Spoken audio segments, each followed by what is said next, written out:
You're not nice. You're a coward wearing a nice costume. Every time you bit your tongue to keep the peace, that wasn't maturity. That was you, too scared to find out what happens if someone doesn't like the real you. Call it whatever you want. It's still fur wearing a smile. You've begged, with your silence, with your shrinking, with your constant little apologies, for people to just not be upset with you. And for what? Half of them don't even remember your name outside of what you did for them. You handed over your spine for people keeping a tally you were never even on.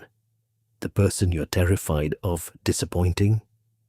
Broke, miserable, obsessed with their own reflection, replaying their own humiliations on a loop that has nothing to do with you. You've been performing a play for an audience that walked out before the first act ended. Nobody's watching. Nobody was ever watching.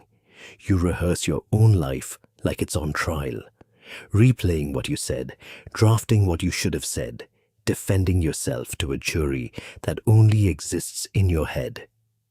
That's not thoughtfulness. That's self-inflicted punishment for the crime of having a personality.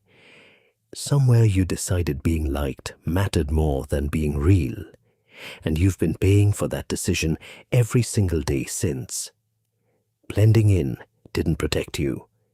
It just made sure the real you never showed up long enough for anyone to actually love her. You didn't avoid rejection. You just rejected yourself first.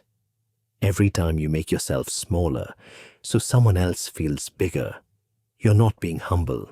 You're volunteering to disappear. Nobody asked you to. Nobody's going to thank you for it either.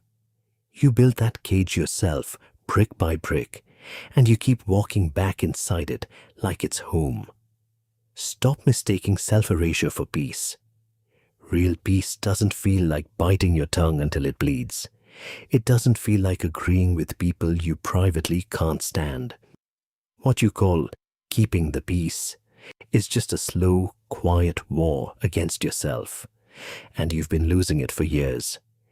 One day you stop asking a room full of strangers for permission to take up space, not because you've become cruel, because you finally saw the truth, that you spent your one life bowing to people who wouldn't spare you a single thought if you dropped dead tomorrow. So drop the act. Nobody's grading it.